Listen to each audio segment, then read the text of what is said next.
Bueno, pues amigos de En Contexto, me da mucho gusto saludarles nuevamente y la verdad es que me da muchísimo gusto nuevamente tener la oportunidad de platicar con una persona que, en mi opinión y en opinión de muchas personas que lo conocen, pues vive el Evangelio como a veces pienso o expreso, lo vive de viva piel.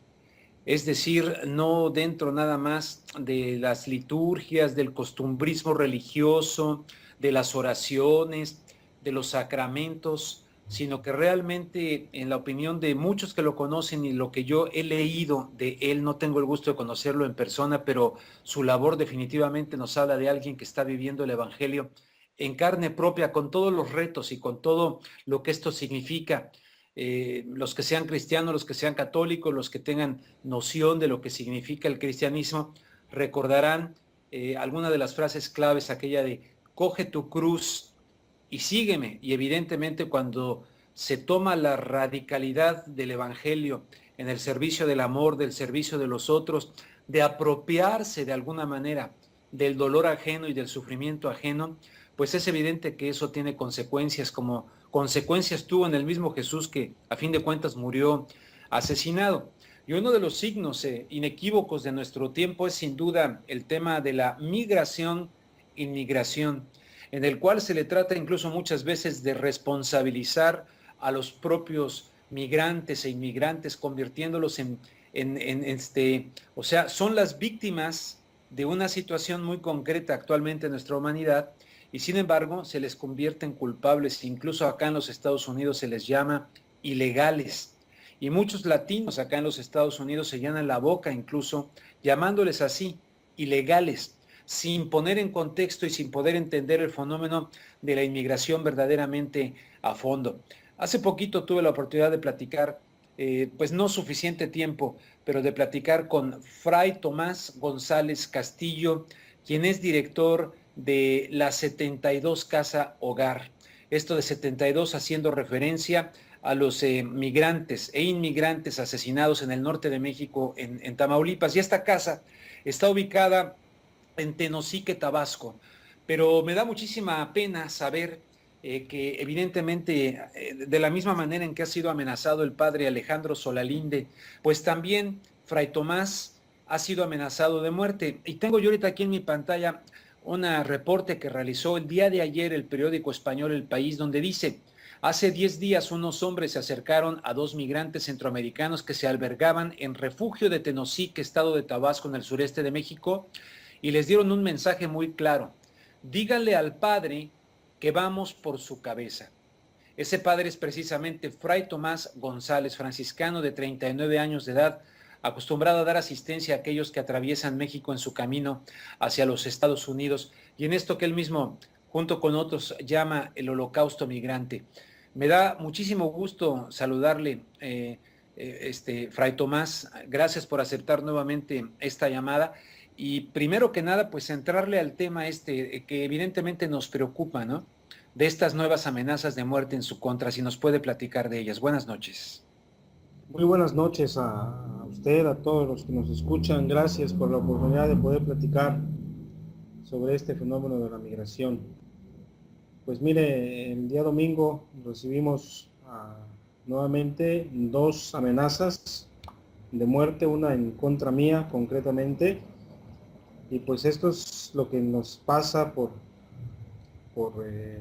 hacer un poco menos tedioso el camino de las personas migrantes. Sí. Pero aquí estamos todavía. Pero ¿quiénes hacen estas amenazas? ¿A quién le atribuye usted la autor de estas amenazas de muerte? Es del crimen organizado. Nosotros en la casa del migrante, la 72 que está en Tenosique, lo hemos dicho muchas veces, ya no solamente damos de comer, ni de beber, ni ofrecemos una colchoneta para que descansen las personas que entran a nuestro país provenientes de Centroamérica. Eh, Como los hemos recibido víctimas, víctimas de este sistema, no solamente caminando, sino víctimas reales de asaltos, de violaciones sexuales, de secuestros, de extorsiones.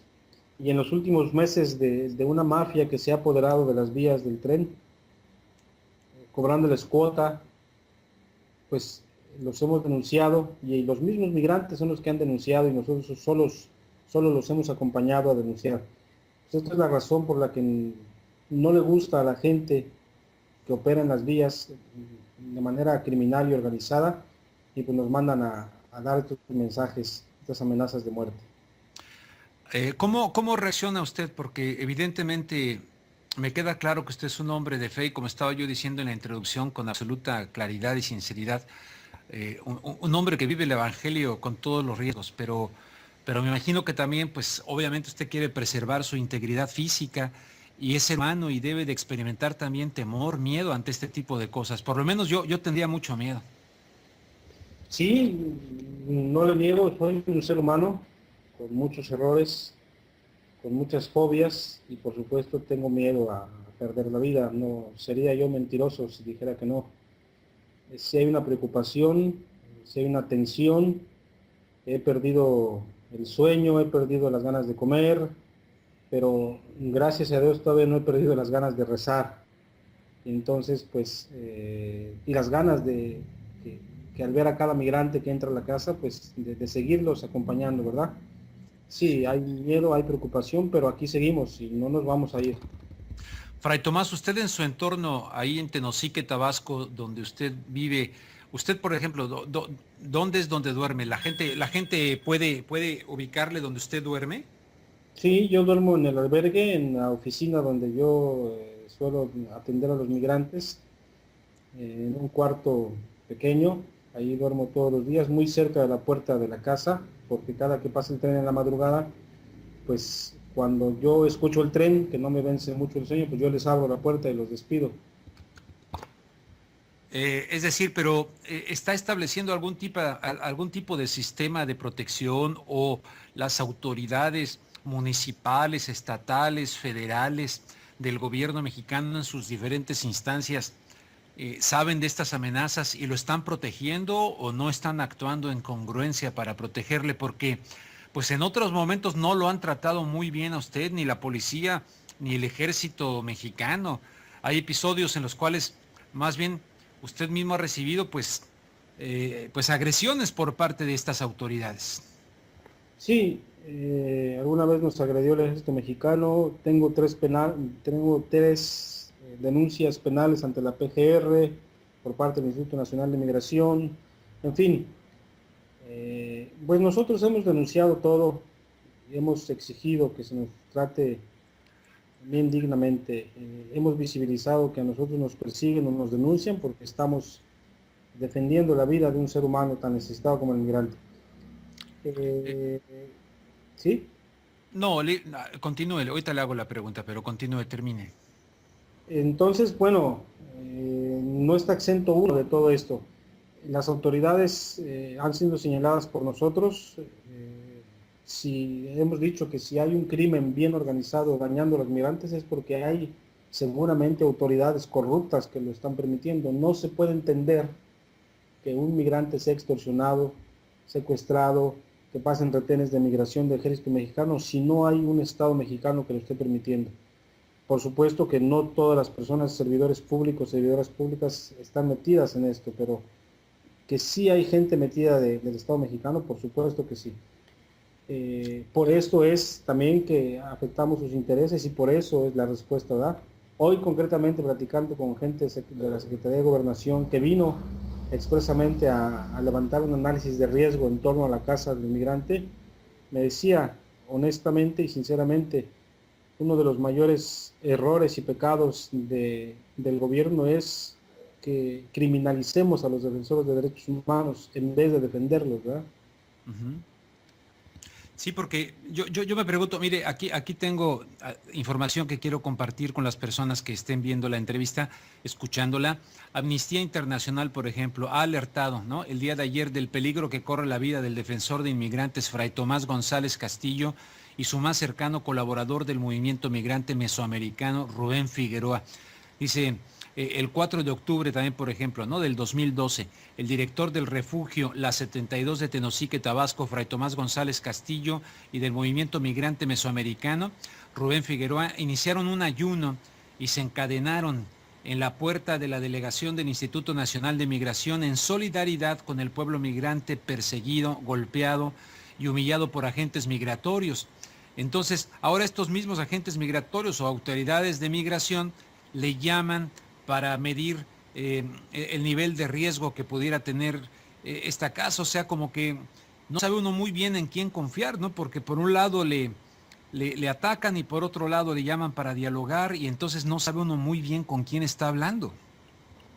Sí, efectivamente, hoy en la reunión con Migración, a raíz de las amenazas de muerte, nos hemos reunido con muchas autoridades, entre ellas hoy la de Migración. Nos decía el delegado regional aquí en Tabasco que estaba muy preocupado y nos proponía acciones bien concretas para frenar esto. Bueno, por una parte nos da gusto que finalmente, después de tanto estar exigiendo un Instituto Nacional de Migración limpio, con carácter humanitario, hay algunas personas que le dicen a uno, bueno, cuídense, estamos preocupados, queremos hacer algo para que la gente que está en la vía haciendo daño ya no la haga, vamos poniéndonos de acuerdo. Yo creo que es una actitud de un servidor público que toma en cuenta no a un religioso, no a un sacerdote, sino a la sociedad civil. Si esta actitud se repitiera en muchos servidores públicos, bueno, la sociedad civil colaboraría. Nosotros hemos dejado de creer en las instituciones, en la PGR, en el Ejército Mexicano, en la Policía Federal, a pesar de que son los que nos están cuidando ahorita, porque ellos son los que en un momento dado nos han bañado también. ¿Usted cree que esto cambie con el arribo de el regreso, el retorno del Partido Revolucionario Institucional, el presidente Enrique Peña Nieto, a diferencia de los panistas, primero Fox, después el señor Calderón? ¿Usted cree que ahora con el PRI cambien estas actitudes las personas tanto del ejército, de las autoridades migratorias de México? No, mire, yo no creo que cambie. Yo más bien creo que hay excepciones dentro del servicio público, que son a los que uno tiene que confiar, pero definitivamente yo no creo en este nuevo PRI, y es que nos ha dado muestras desde que el señor Enrique Peña Nieto era candidato y después cuando fue presidente electo, dio muestras bien concretas de cómo nos iban a tratar a las casas del migrante y a los defensores de los migrantes, ¿no? ¿Por qué? ¿Cómo fueron esas muestras? Siendo, por ejemplo, presidente electo, ¿cuáles fueron esos indicativos que le permitieron a usted evaluar cómo los iban a tratar? Por ejemplo, el cierre de la casa de lechería en el Estado de México fue algo bien concreto, fue una señal, ¿verdad? Porque fue la unión de todas las fuerzas del sistema, incluso el sistema religioso, para cerrar la casa de lechería que está en el centro del país y que era una de las casas, un punto importante para el paso de las personas migrantes. Anunció también entre noviembre, antes del 1 de diciembre que fuera presidente ya en funciones, anunció la creación de la Policía Fronteriza en el sur de México, anunció la creación de más centros de detención, ¿verdad? El mismo nombramiento ya como presidente en funciones, el nombramiento del Comisionado Nacional de Migración, Ardelio Vargas, es decir, están nuevamente abundando y con esta política migratoria de continuidad desde una perspectiva de seguridad nacional. Entonces esto no ayuda nada a nuestra labor ni al trato digno que se tiene que dar a las personas migrantes. Fray Tomás, hay gente que se ha dedicado desde hace mucho tiempo al tema migratorio y hay quienes creen que el gobierno mexicano, con los panistas y ahora con Enrique Peña Nieto, los gobiernos pues de México, en realidad han recibido la presión, dicen ellos, por parte del gobierno de los Estados Unidos para que México sea proactivo en frenar la migración hacia los Estados Unidos, y de alguna manera México está sirviendo como policía, como patrulla fronteriza, hacer la labor, la mano negra, la obra negra, sucia, incluso algunos creen que, bueno, todos estos asesinatos, crímenes de inmigrantes centroamericanos, los Zetas, etcétera, pudiera ser parte de un plan macabro, siniestro, de exterminio a fin de cuentas, que pudiera tener la complicidad pues del gobierno mexicano al servicio de las autoridades migratorias de los Estados Unidos. Así lo han expresado. ¿Usted qué opina de eso? ¿Es descabellado? No, al contrario, esto es lo que hemos declarado también junto con otros defensores de derechos humanos, ¿verdad? Yo no sé si haya un mandato directo por parte del presidente de los Estados Unidos hacia el presidente de México. Lo que sí sé es que hay una estrategia diabólica y perversa para frenar la migración que viene de Centro y Sudamérica.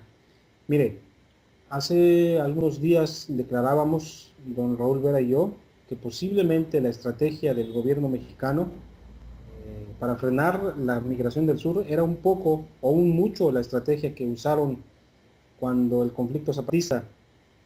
Hay por ahí una frase que dice, quítale el agua al pez, es decir, cómo iban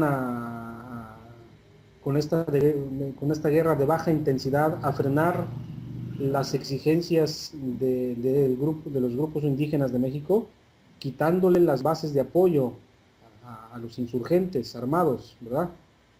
Uh-huh.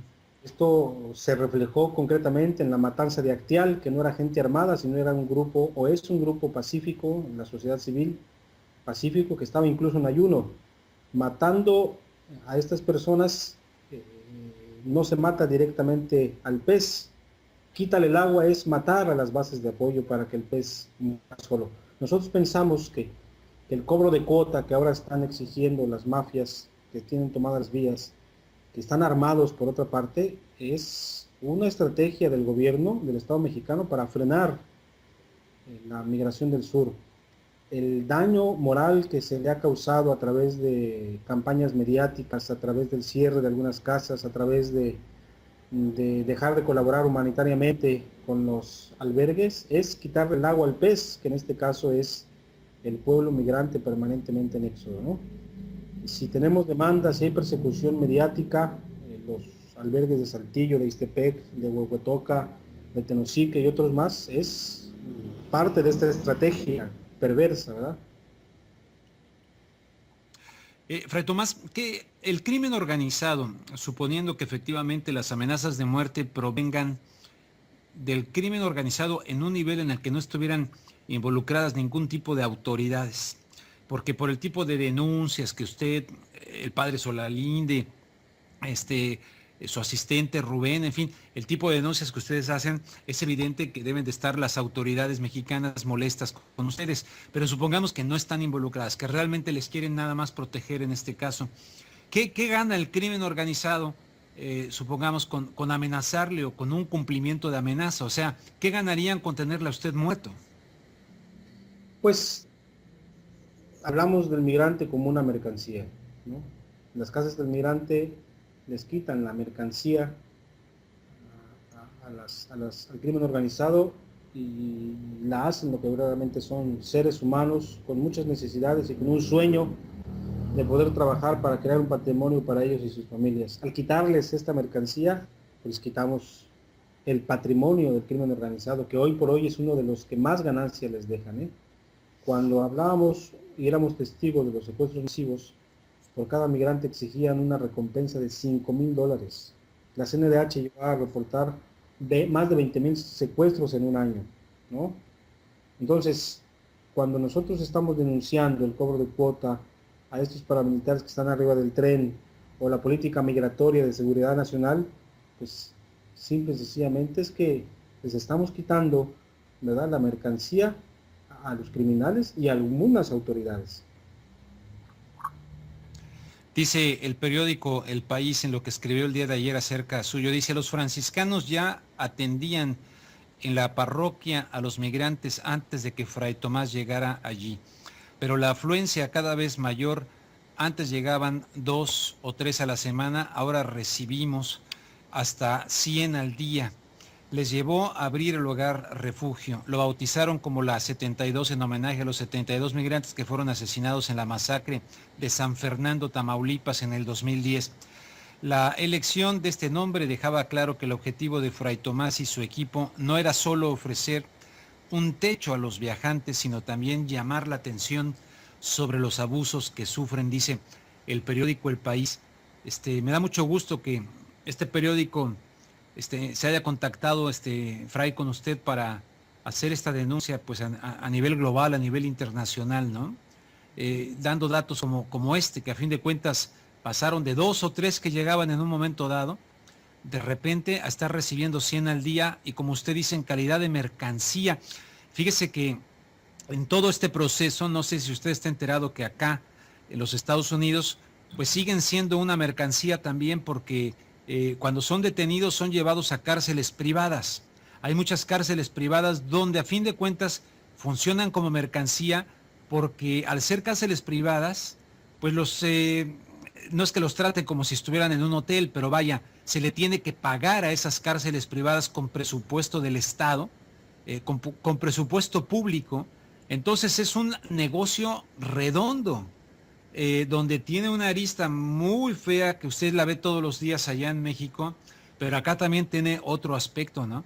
Y lo que usted decía, acá lo que implementaron fue un sistema para que ellos se autodeporten, eh, quitarles el agua justamente. Hay el agua a la pecera, ¿verdad?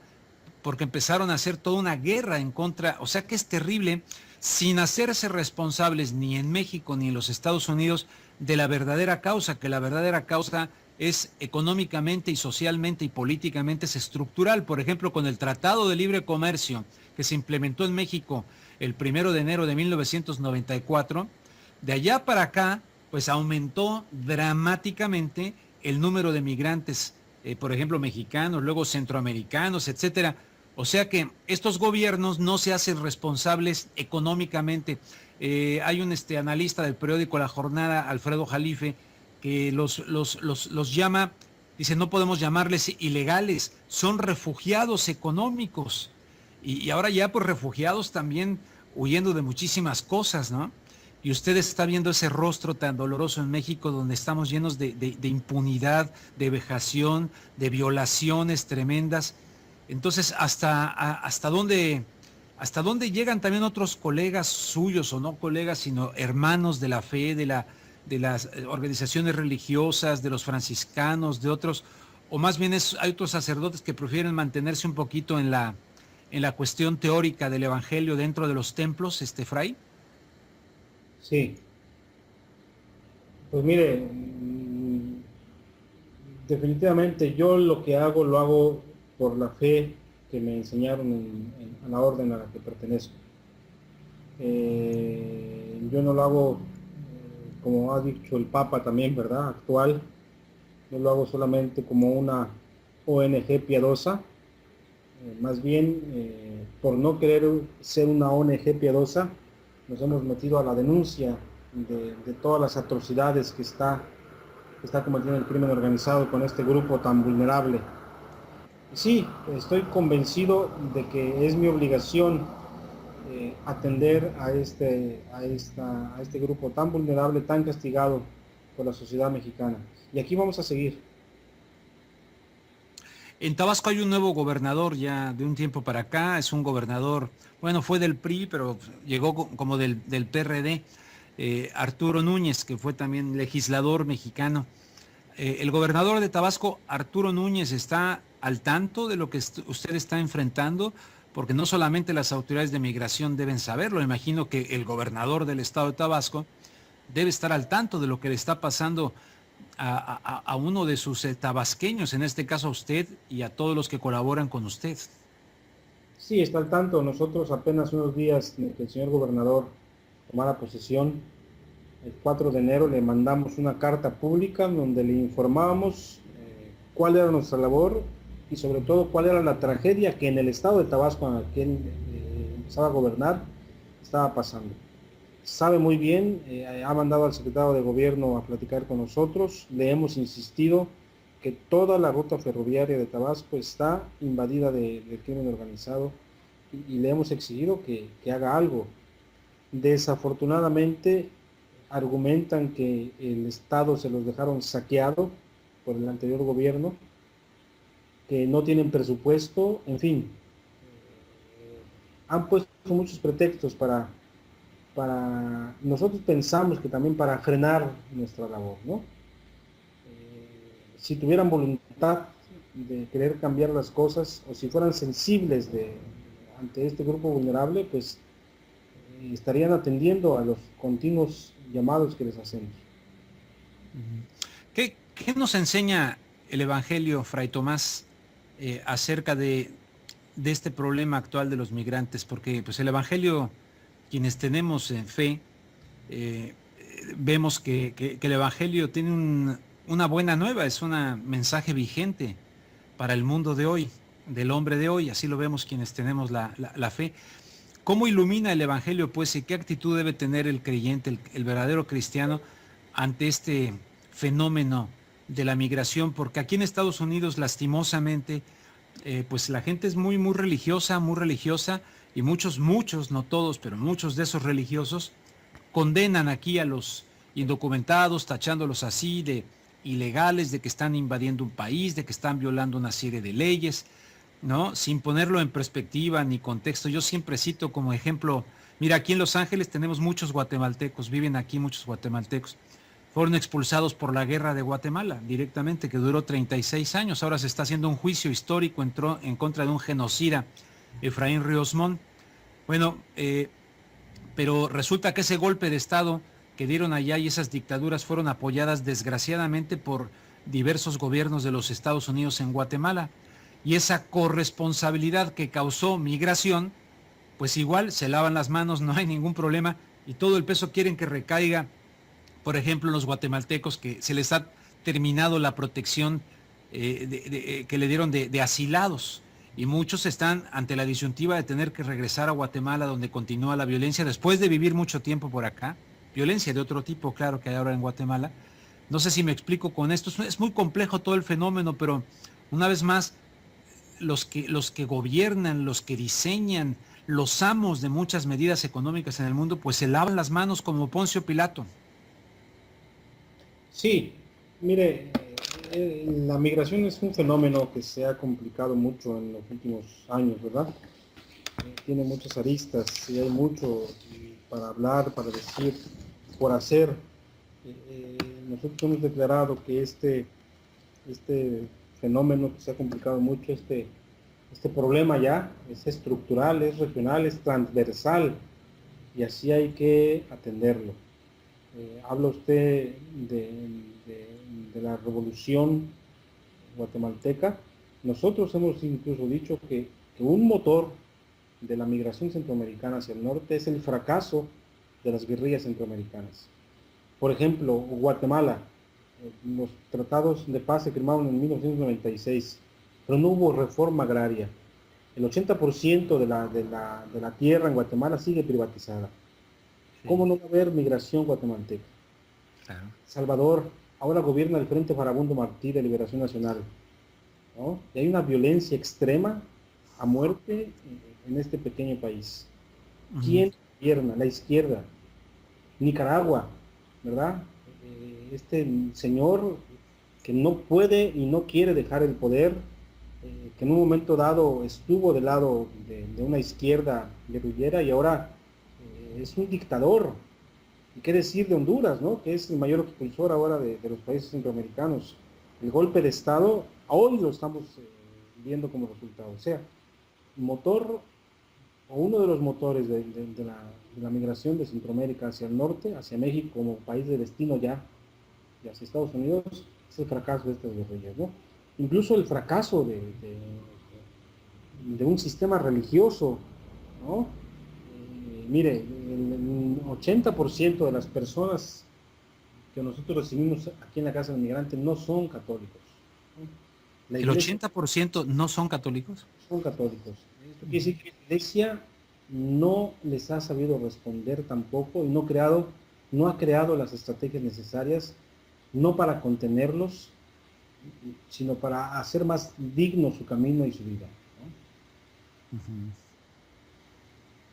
Wow, impresionante dato. O sea,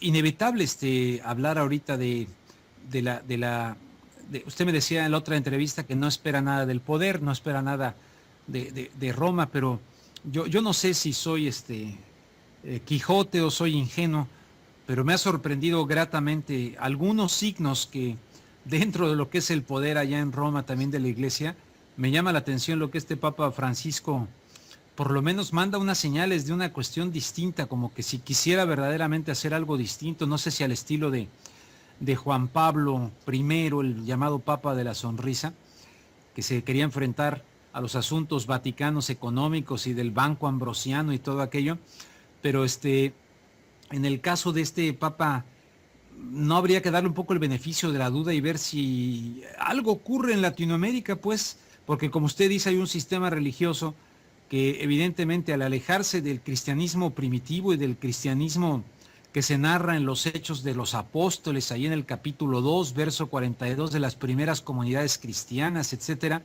y que se alejan de eso y muchas veces una jerarquía católica que, perdón por decirlo así, pero no sé usted qué piense, pero que muchas veces se ha acostado con el poder de los diferentes países latinoamericanos y del mundo a nivel político, pues pareciera que este Papa manda, por lo menos en teoría, la señal de regresar a una iglesia humilde, a una iglesia que se incline nuevamente a buscar al pobre, no solamente para consolarlo, sino para transformar la realidad del pobre. Graves y escandalosas palabras ha dicho usted y tiene mucha razón. La iglesia se ha acostado con el poder, ¿verdad? Mire, antes de la elección del actual Papa, un teólogo latinoamericano, jesuita igual que el Papa, John Sobrino, decía acerca de la elección del nuevo Papa, ¿verdad? Le decían, ¿y si el Papa es negro? ¿Y si el Papa es latino? Y él, con esta claridad, con esta lucidez evangélica, decía, no me importa que el Papa sea negro o sea latino, lo que me importa es que sienta el hambre de millones de seres humanos. El Papa actual ha tomado el nombre de Francisco y él mismo lo ha dicho por este hombre, Francisco de Asís, que renovó la iglesia de su tiempo. Y no solamente la iglesia, sino la historia. Un auténtico revolucionario. Estos gestos de acercamiento, de no utilizar los lujos, las limusinas, en fin, bueno, son buenos. Yo voy a empezar a creer en la renovación de esta iglesia nuestra a la cual pertenezco cuando el Papa tome en serio, por ejemplo, el uso del dinero del Vaticano, cuando el Papa actual hable del papel de la mujer dentro de la iglesia, cuando el Papa empiece a hablar del celibato sacerdotal, en fin, de tantas cosas que la iglesia tiene que revisar y tiene que renovar, ¿no? Uh-huh. Fray, ¿qué opina usted de la estrategia, o si no de la estrategia, de la manera en que se ha aproximado a este fenómeno y el de la violencia y el de los asesinatos y el de la llamada guerra en contra del narcotráfico y del crimen organizado, del poeta Javier Sicilia, cuya caravana por la paz, usted fue quien la recibió, según leí, en su estado, ¿no? Allá en Tabasco. Sí, di una palabra en Palenque, muy cerca de aquí, a 1 hora y media de Tenosique, y estuve invitado también en Villahermosa. Mire, bueno, yo respeto mucho al señor Javier Sicilia, tiene también una lucidez, en la manera de escribir, una valentía profética en la manera de dirigirse a las autoridades. Yo creo que es un movimiento más dentro de los muchos en México que quieren pues refundar a este país, ¿no? No pertenezco al movimiento por la paz con justicia y dignidad, pero sí respeto mucho sus opciones, sus decisiones, su camino, y creo que no estamos para descalificarnos, más bien para unirnos, para unir fuerzas, y ellos están ahora con la cuestión de las víctimas, de sus muertos, nosotros con el grupo el pueblo migrante, otros con la causa indígena, otros con la causa de las mujeres, ¿no? Lo importante aquí es no descalificarse y unir esfuerzos por un México nuevo y renovado. ¿Qué podemos hacer para ayudarle a usted, padre, esta misma pregunta se le hizo una vez al padre Solalinde, en el sentido de decir, bueno, pues usted seguirá su camino y su vocación evangélica, pero nosotros no queremos que le pase nada. Y tal vez nada más hacerle una entrevista y difundirlo, pues tal vez no sea suficiente. No sé si pudiéramos establecer, no sé, algo con los mexicanos de acá, de Los Ángeles, o algo que se le pudiese ocurrir, o qué podemos hacer para preservar su seguridad física, Fray Tomás González Castillo. Mire, yo creo que sí están haciendo muchísimo. Esta entrevista que están escuchando miles de personas, porque es una ciudad muy grande, Los Ángeles, nos ayuda mucho. Los medios de comunicación o los periodistas aquí en México es otro de los grupos más vulnerables en México. Cuando un periodista, cuando un medio de comunicación se interesa por el sufrimiento de otro grupo, de otro defensor, yo creo que está haciendo muchísimo. La voz de muchos de nosotros, los defensores, de los luchadores sociales en el país, han sido los medios de comunicación, ¿verdad?